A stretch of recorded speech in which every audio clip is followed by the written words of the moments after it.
Walang iwanang samahan. 77 taon ng pagsasama ng Pilipino at ng mga lingkod sa pagbabalita. Una sa radyo, una sa Pilipino. DZRH. Magkabagong bayanihan, serbisyong tapat sa iyo, DZRH. Member KBP, kapisanan ng mga broadcaster ng Pilipinas. Mula sa bulwagang pambalitaan ng Manila Broadcasting Company sa Pasay City, ito ang MBC Network News.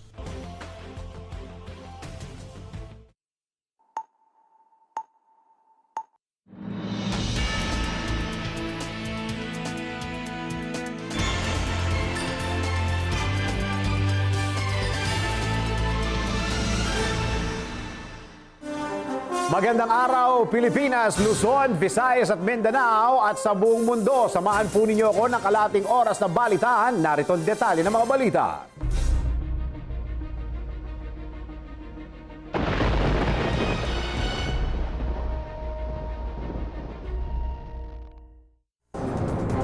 Pagbalik mula sa state visit sa Brunei at China, agad na binisita ni Pangulong Duterte ang mga lugar na matinding hinagupit ng Bagyong Lawin. Kung ano-ano ang mga tulong na ipinamahagi ng Pangulo at kung sino-sino ang kasama niya sa pagbisita sa mga nasalanta ng bagyo, alamin natin yan sa report ni RHO9 Sunny Casulia.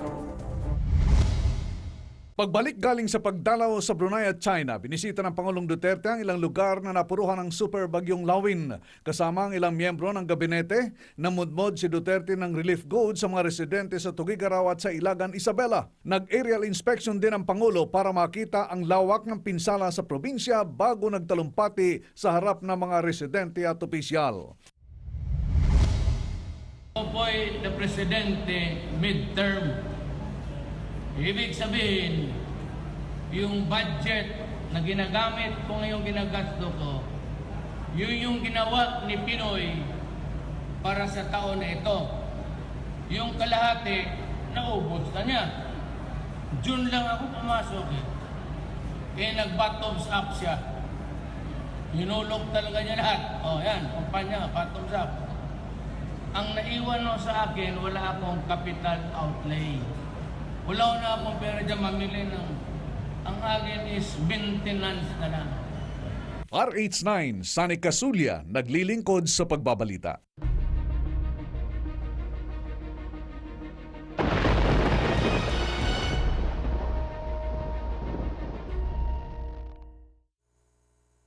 Samantala, tanggap tayo ng isang report update ito sa lawak ng pinsala ng Super Typhoon Lawin. Magbabalita ng live si RH32 Gary Libunao. Gary, kumusta na? Awa ng Diyos, massive rehabilitation and repair sa buong Cagayan Valley na sinagurian ngayong ground zero. At tayo kanina kasi biglang napunta ng Cagayan City kasamang Venice dahil dun sa Cebu, laboratory na nabawi ng Cagayan City. Pero nakakuha ang ng National Grid Corporation of the Philippines na bago mag-undas. Balik sa kanilang Gary, nawawala si Gary Libunao. Okay, Gary. Sige, please come back. Okay, galing kasi tayo sa Cagayan City kanina na natagpuan at nabawi ng pamahalaan ng Cebu Laboratory. Pero as far as sa power is concerned dito sa Ground Zero, nangako ang National Grid Corporation of the Philippines na magno-normal ang lahat ng distribution lines dahil winasak nito ang halos 192 na poste. At ayon sa kanila, bago magundas, ay magkakaroon na ng supply na kuryente. Subalit, depende ito dahil ang mga kooperatiba ng Kalinga, Cagayan at Isabela ay hindi pa handa. Alamang kahit may supply na ang NGCP, wala pang kuryente ang mga residente, ang mga drop lines, dahil nagsasagawa pa ng massive rehabilitation ang mga electric cooperatives. Samantala, isa pang nakakabahala dito sa lalawigan ito, maliban 20 kasing regional offices sa regional center. Ang kung hindi man ginalos, sinira ni Lawin ay wasak lahat tulad na lamang ng mga Kalayaan Hall na malamang mabinbin ang pagdinig sa daan-daang kaso, lalong-lalo na yung mga kaso na may kaugnayan sa droga, dahil nababad sa tubig ang lahat ng mga court documents.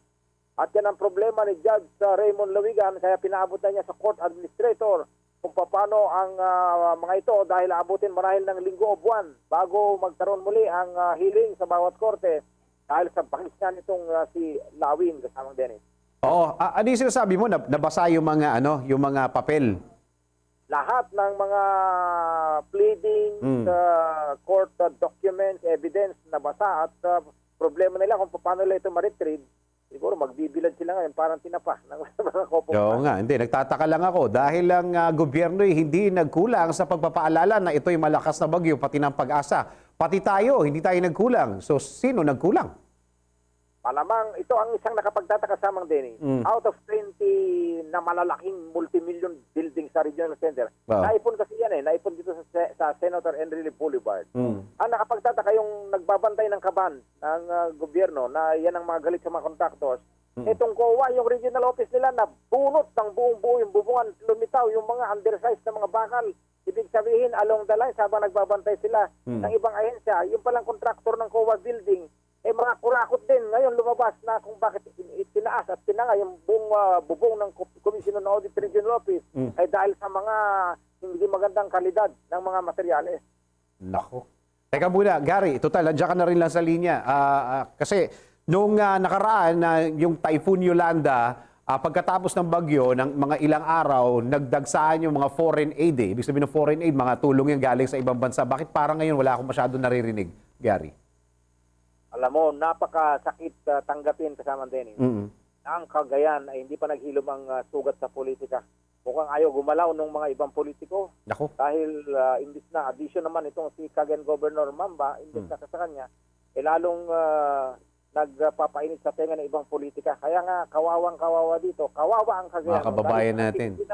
Sa tintin ng politika, di tulad ng Isabela, pag sinabi ni Governor Di Sulong, pag sinabi ni Quirino Governor Juni Evangelista Cua, sunod-sunod sila. Pero sa Cagayan, walang eyeball to eyeball ang mga politiko dito, Governor, Congressman, kaya ang naiipit, yung mga biktimang Cagayano. Kawawa naman. Okay, so wala pang pangako. Kuryente, Gary, kamusta ang mga cell sites dyan? Okay naman? Abnormal pa rin. Pwedeng banggitin siguro marahil ang globe lang ang medyo bumabalik sa normalidad. Pero ang power, 2 buwan ang maiinom na tubig sa Tuguegarao Water District, maaring 1 buwan. At kasalukuyan pa rin at retrieval, hindi pa narating yung mga liblib na puok at kulang pang report ng mga Municipal Disaster Risk Reduction Management Council. At umasa kami kahapon nang magpunta rito ang Pangulong Duterte, ay humikayat siya na tumulong ang ganyang kabinete. Nag-iwan siya ng halos 40 milyong pisong halaga ng bigas, ng pananim na pamalit sa mga palay, mga buto ng gulay na maaaring itanim, at mga nakasobre na mga nawala ng bahay na halos 26,000 Cagayanos ang nasira o hindi man partially damaged ang kanilang mga bahay.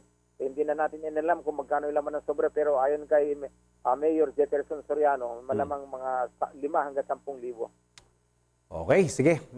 Malungkot na balita yan. Maraming salamat, Gary, sa update. Mula dito sa Cagayan Valley, Karil Bunao ng RH31, naglilingkod sa pagbabalita. Nagbabalita ng live sa RH31 si Gary Libunao.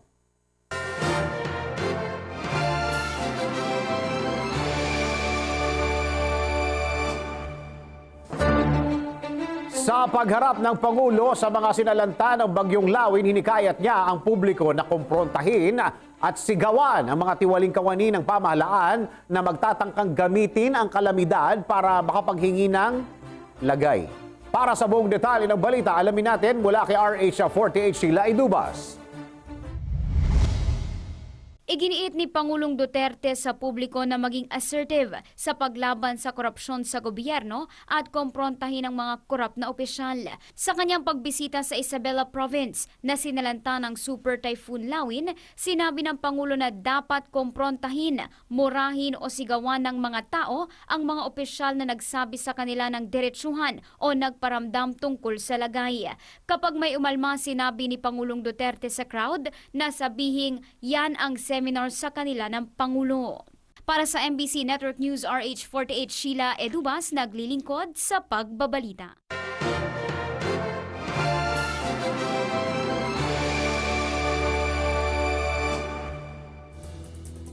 Sa harap ng samot-saring pasaring ni Pangulong Duterte sa Estados Unidos, nag-aalala na si dating National Security Advisor Jose Almonte sa maaaring epekto nito sa ekonomiya at sa nataang lakas ng Pilipinas. Ayon kay Almonte, napakaseryoso ng desisyon ng presidente na humiwalay na sa Amerika. Para sa kabuang detalye, narito ang report ni RH44 Vien Dacles. Nag-alala si dating National Security Advisor Jose Almonte sa deklarasyon ni Pangulong Duterte ng pagkala sa alyansa sa ekonomiya at militar sa Estados Unidos. Ayon kay Almonte, napakaseryoso ng desisyon ng presidente na humiwalay sa United States at nakikipagmabutihan sa China at Russia. Sinabi ng dating National Security Advisor na dapat pag-isipang mabuti ng gobyerno ang desisyong ito dahil nangangahulugan nito na papasok ang Pilipinas sa relasyon ng dalawang dambuhalang bansang karibal ng Amerika. Seryoso yung sinasabi ni President Duterte, that we separate from America, etc. At the same time, be friend with China, and especially when he said China, Russia, and him against the world. Para sa MBC Network News, RH44, Vien Dacles, naglilingkod sa pagbabalita.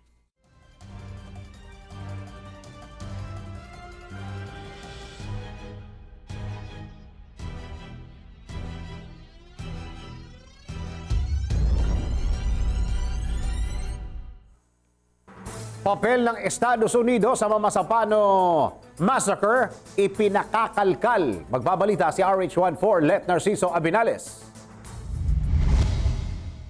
Suportado ng grupong kabataan ang hakbang ni Pangulong Duterte na buhayin ang investigasyon sa Mamasapano Massacre.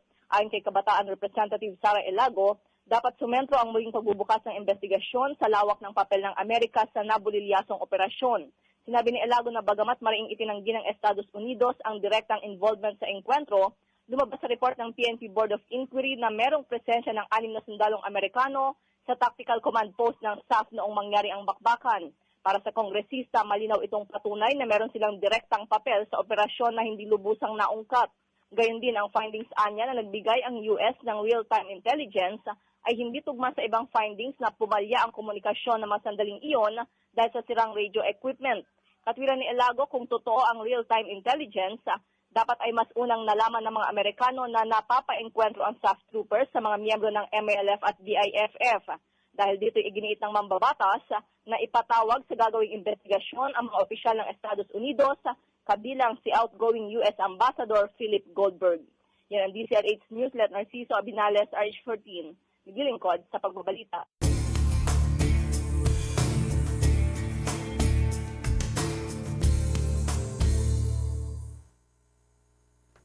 Malapit na muling makapangisda ang mga Pinoy sa pinag-aagawang teritoryo sa Panatag Shoal. Ito ang sinabi ng Pangulo sa kanyang talumpati sa Tuguegarao City na isa sa mga matinding hinagupit ng bagyong Lawin. Sinabi ng Pangulo na sinabi niya mismo sa China na sa Pilipinas ang Scarborough Shoal kaya dapat na lumayo na ang mga Chinese fishermen dito. Para sa kabuang detalye, alamin natin yan sa report ni RH09 sa Nicasulia. Iginiit ng Pangulong Duterte ang karapatan ng Pilipinas na pinag-aagawang Scarborough Shoal o Panatag Shoal. Sa kanyang talumpati sa Tuguegarao City, binanggit ng Pangulo na sinabi niya sa China na sa Pilipinas ang Scarborough kaya dapat lumayo rito ang mga Chinese fishermen. Idinagdag pa ni Duterte na wala silang napag-usapan ni Chinese President Xi Jinping ukol sa armas at gyera at pagtutulungan lang ng dalawang bansa. Ang natalakay kasama na rito ang ayusin ang gusot sa West Philippine Sea. Masayang ibinalita ni Duterte na ilang araw na lang ang bibilangin at maari na mangisda uli ang mga Pinoy sa Scarborough Shoal.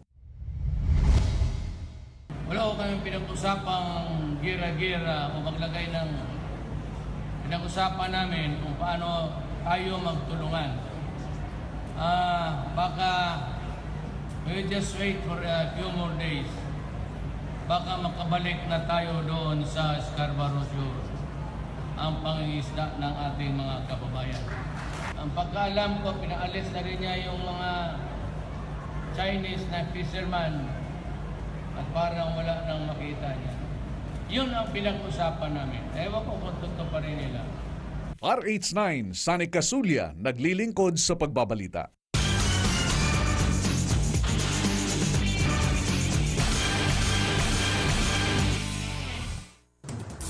Personal na ininspeksyon ni PNP Chief Director General Ronald Bato de la Rosa ang dambuhalang Shabu Laboratory na natimbog sa Cauayan City sa Isabela.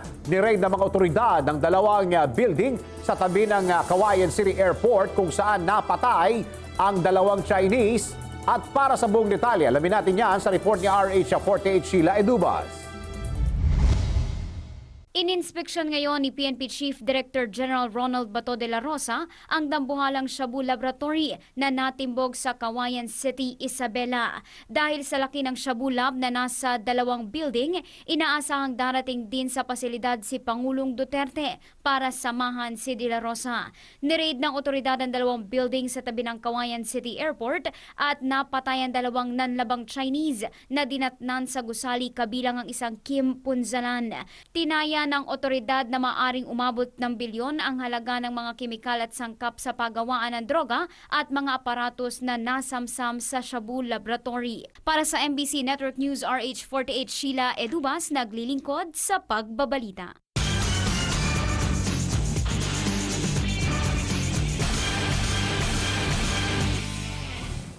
Samantala, tanggap tayo ng isang report, 3 drug suspect patay sa barilan dyan sa may Caloocan. Magbabalita si RH23 Edwin Duque. Edwin. Dennis, posibleng dayo lamang mano dito sa Barangay 141, Tandansora, Caloocan ang 3 napatay ng Caloocan Police Anti-Illegal Drugs kaninang umaga. Kinilala pa lamang ni Major Thompson, hepe ng Station Anti-Illegal Drugs, sa isa sa 3 napatay na isang alias Pipoy at 2 hindi pa kilalang lalaki na napatay naman sa isinagawang drug bypass operation. Ayon sa opisyal, nakatunog umano ang 3 ng pulis ang kanilang mga transaksyon kaya humantong umano sa barilan na ikinamatay naman ng 3 habang maswerteng walang tinamaan sa panig ng mga otoridad. Sa record ng barangay, dati na umanong sumuko sa Oplan Tukhang itong si Pupoy pero tuloy-tuloy pa rin umano sa pagbebenta ng illegal drugs. Yan ang DZRH Edwin. 23. Yes. Edwin, tanong ko lang, sabi mo ang katransaksyon nila, pulis. Tama? Oo. Batay dito sa salaysay ng barangay chairman, itong alias Popoy ay dumadayo lamang rito sa barangay 141. Okay. Pero nung nagipagtransaksyon ng isang kagawad ng pulis o itong miyembro ng anti-illegal drug, ay meron pa palang kasamang 2. Kaya nung nagsagawa ng nagkunwaring pusya buyer itong otoridad, ay doon sa kinikilos nito, halatang pulis. Kaya bumunot ng baril, imbis na unahan niya itong grupo ng otoridad. Merong backup sa likuran nito at yun na yung bumaril dito sa 3 suspect. Nung kausapin natin yung barangay chairman, itong alias Pipoy ay dati na palang sumuko rin sa barangay dahil bagamat hindi sa mismong taga doon, pero parang kinikilala na siya na residente sa barangay 141 dahil madalas itong dumayo sa lugar. So ibig sabihin yan, hindi basta sumuko sa Oplan Tokhang o yung mga sumuko sa mga pulis, hindi ibig sabihin nagbabago na yan, monitoring pa rin. Oo, maraming dito sa record ng Caloocan, napakaraming sumuko. Pero yung mga sumukong yan na kasamang Dennis, sila pa rin yung patuloy na nagbebenta ng droga. Ayon naman dito kay Senior Superintendent Johnson Almasan, hindi gawing dahilan yung kanilang pagsuko para hindi na sila i-monitor ng pulis. Lalo silang i-monitor dahil maliban doon sa meron na silang record sa PNP, ay madali na silang matunton kung sila ba ay totoong nagbagong buhay. Okay, maraming salamat, Edwin. Ating update sa Caloocan niya ng DZRH News, RS23, Edwin Duque naglilingkod sa pagbabalita. Maraming salamat, 23 Edwin Duque.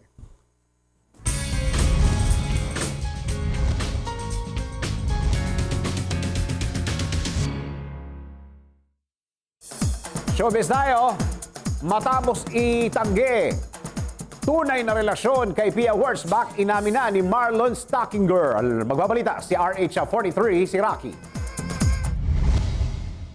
Tuluyan ang inamin ng car racer na si Marlon Stackinger na nagde-date na sila ni Miss Universe Pia Wurtzbach. Ito'y matapos na unang i-deny nito na nililigawan niya si Pia at magkaibigan lamang umano sila.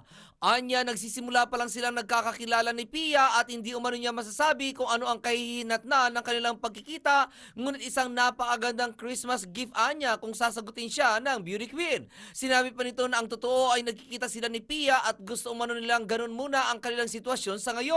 Samantala, itinanggi naman ni Marlon na may relasyon sina Pia at ang tinaguriang sexiest doctor alive na si Dr. Mike dahil hindi umano sila magkikita ni Pia kung may karelasyon ito ngayon. Basta't ang pagkakalam umano niya, siya at si Pia sa pagkakataong ito at bagamat pareho silang abala sa kanilang karir, ngunit sinusulit umano nila ng beauty queen ang mga sandali kapag nagkikita silang dalawa.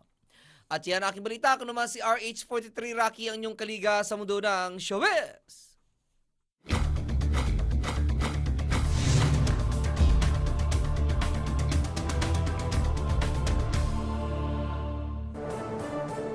Babalaho sa mga tumatawid ha. Ingat lang po tayo dahil marami pong mga pasaway na driver.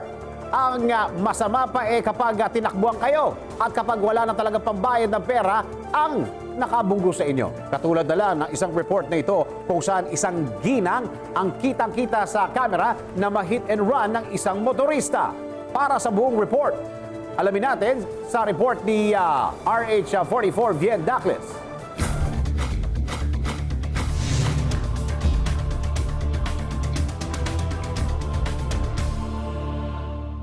Trending ngayon sa social media ang video ng isang ginang na binangga at tinakbuhan ng isang lalaking lulan ng motorsiklo sa Commonwealth Avenue, Winston Street, Regalado Avenue, Barangay North Fairview. Makikita sa video footage na meron ng 24,000 views na tumawid ng pedestrian lane ang ginang at tumigil na rin ang sasakyan nang bigla nilang sumulpot ang motorista at tila ba sadyang binunggo ang babae. Ang masaklap pa, hindi man lang huminto ang motorista para tulungan ang nasagasaang ginang at sa halip ay humarurot pa ito ng takbo. Mabilis namang lumapit ang mga bystander para tulungan ang ginang na ngayon ay nasa maayos ng kalagayan.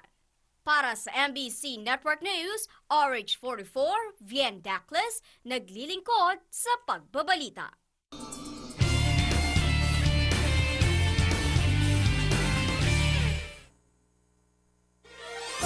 Sadyang pinagpala ang bansang Pilipinas sa angking karikitaan nito at dami ng may pagmamalaking magagandang tourist spots. Maging ang mga turista, lokal man o dayuhan ay hindi may pagkakamaling pinagpala talaga ang ating bansang Pilipinas. Kaya naman, muli tayong napansin dahil sa ganda ng ating bansa, lalo na ang ating mga isla. Para sa magandang balitang yan, narito ang report ni RH09 Sunny Casulia.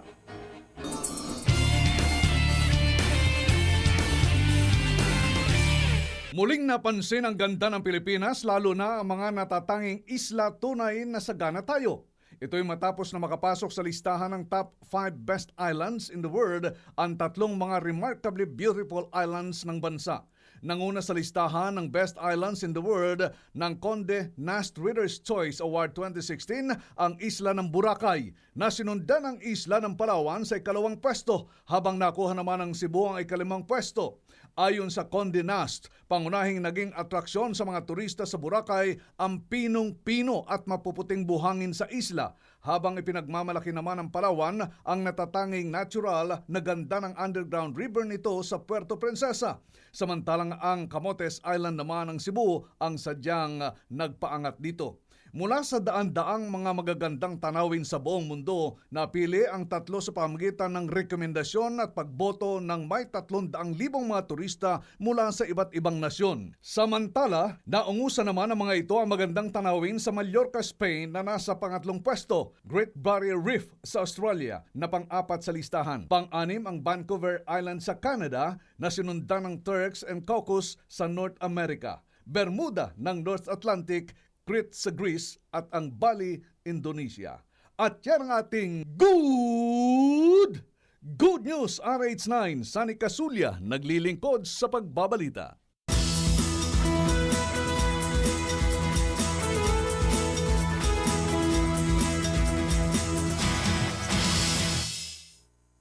Nitong mga nagdaang araw, ipinahayag ni Pangulong Duterte ang kanyang pagkala sa pakikipag-alyansa sa Amerika at nangako ng pakikipagtulungan sa China.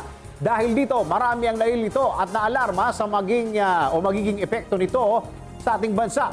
Pero kailan nga ba nagsimula ang relasyon ng Estados Unidos at Pilipinas? Ano nga ba ang epekto ng pagkala ni Pangulong Duterte sa Amerika? Alamin natin yan sa report ni RH49, Rita Salonga.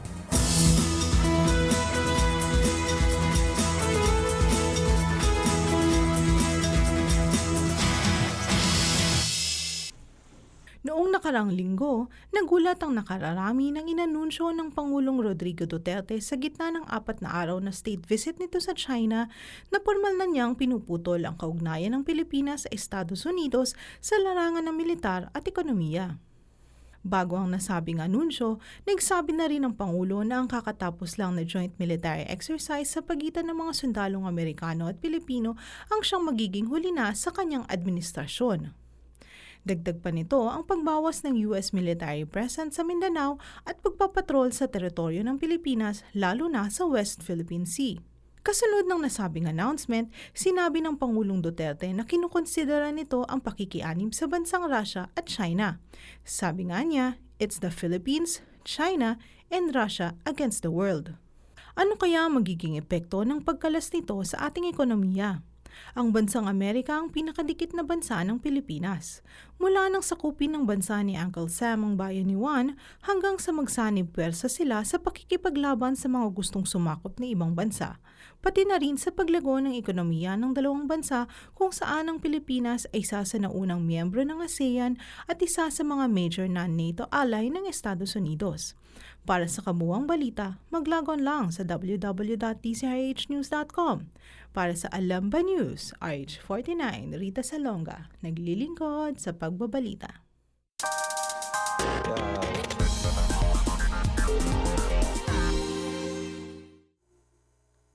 Para sa ating good news, good news ito para sa mga yayamanin na may garden pero hindi naman kontento sa mga hardinero. May naimbento ng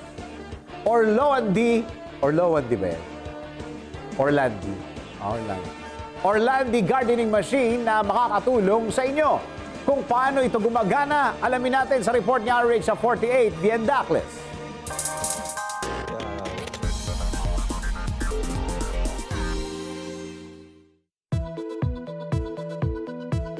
Hindi ka ba kontento sa pag-trim ng iyong hardinero sa iyong paboritong tanim sa iyong garden? May solusyon na dyan. Ito ang Orlandi Gardening Machine. Kayang-kaya ng Orlandi na i-trim ng maayos at malinis ang mga bushes sa loob lamang ng ilang segundo. Hindi tulad ng iyong hardinero na papetiks-petiks pa sa pagtatrabaho. Ang nasabing machine ay gawa ng Orlandi Group, isang Italian company na siyang nag-introduce sa merkado ng nasabing machine. Ang blade nito ay kayang mag-adapt sa anumang klase ng halaman, kung kaya't napakalinis ng magiging resulta nito. At yan ang ating news coverage, RH44, Bien Dacles, naglilingkod sa pagbabalita.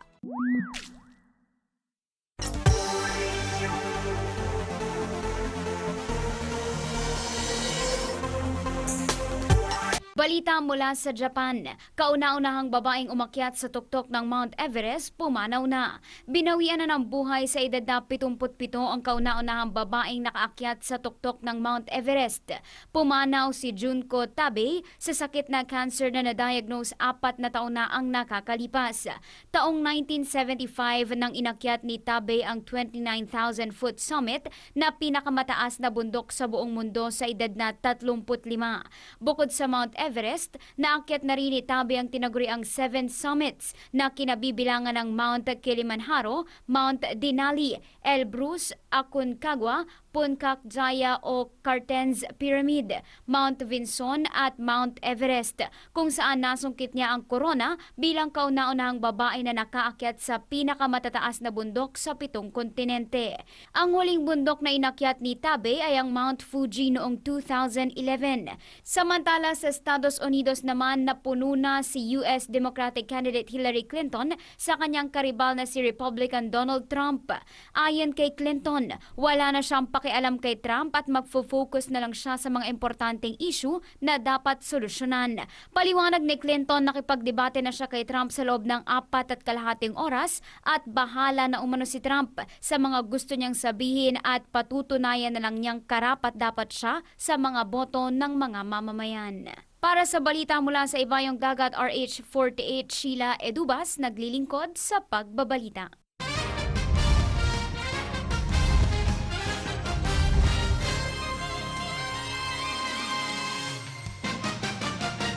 Undefeated pa rin ang De La Salle Green Archers sa UAAP Men's Basketball Tournament matapos lampasuhin at tambakan ang UST Growling Tigers sa kanilang laro noong linggo. Umabot sa 43 points ang lamang ng Green Archers matapos umarangkada sa opensa ang mga players ng De La Salle. Sa score na 99-56 pabor sa Green Archers, sinabi ni Archers assistant coach Paulo Soler na hindi pa sila nakukontento sa performance ng kanilang team at wala pa rin silang napapatunayan. Nasabi ni head coach Aldin Ayon noong nakarang interview na naramdaman na ng mga Archers ang pressure na dala ng isang elimination round sweep. Malapit na matapos ang elimination round ng Green Archers at 11 na ang kanilang panalo, habang wala pa silang talo. Kung sakaling magawa nila ang sweep, ito ang magiging unang pagkakataon na naulit ito mula pa noong 2007 kung saan nag-sweep ng elimination round ang UE Red Warriors. Matatandaan rin sa umpisa ng season, inanunsyo ng UAP board nang wala ng thrice to beat advantage ang team na makakakuha ng elimination round sweep pagdating sa finals. At yan ang ating balitang pampalakasan para sa Game Now. Ako si Toby Pavon.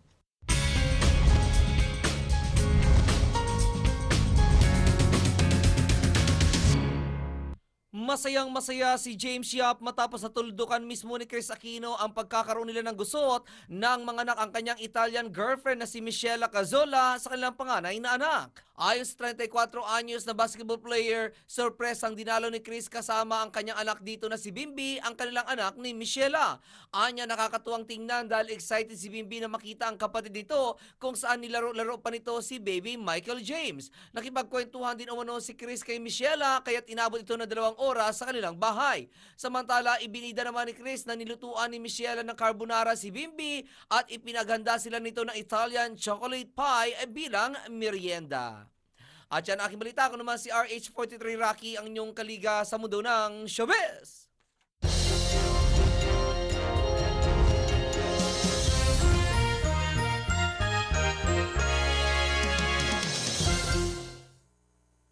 Sa ating weather news, bahagya ng naging maganda ang panahon ng nakaraan nating weekend. Magtutuloy-tuloy kaya ito sa buong linggong ito o meron na naman kaya tayong sama ng panahon? Alamin natin ang latest weather situation sa buong kapuluan mula kay RH44 Vien Dacles.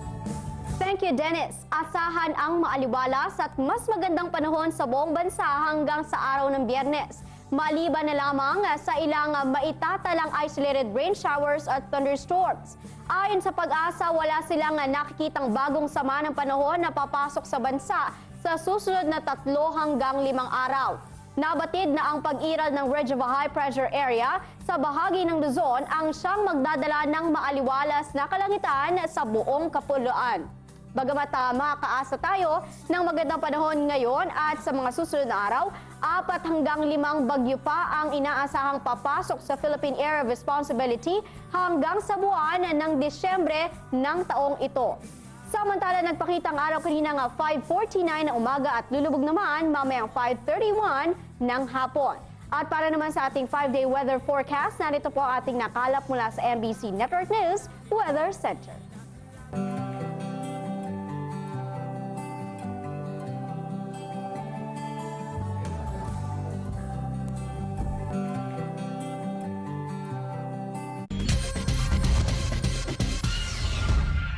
Isang kababasok lang pong balita, umabot na ng 13 katao ang patay habang 31 naman ang sugatan ng sumalpok ang isang tour bus sa truck sa Southern California.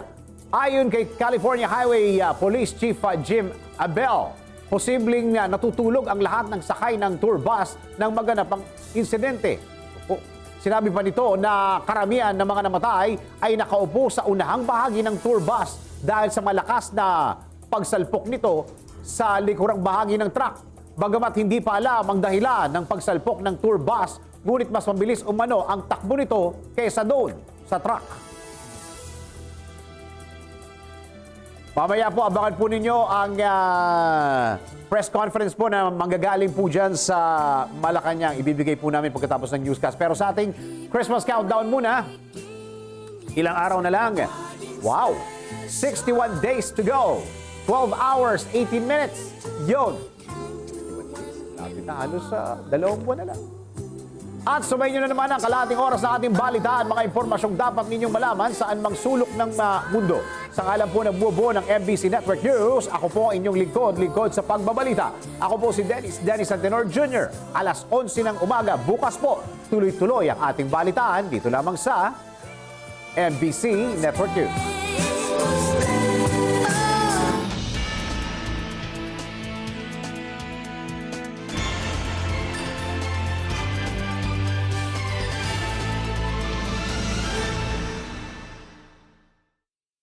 Then the waters would come down to Central Luzon, which has always acted as the catch basin for water coming from the north. So our field office is also on alert there since October 14. We are preparing a more intensive assessment and validation so that the emergency shelter assistance can be done immediately. Tomorrow, our teams will be coming back. We're going to have a debriefing meeting, assessing our initiatives, and then coming out with plans for intensifying our interventions and assistance, including, if necessary, providing personnel support to those regions from other regions of the department. So, the initial report we got this morning in terms of the magnitude of affected families as of October 24, 4 a.m., it's Cordillera, which has the most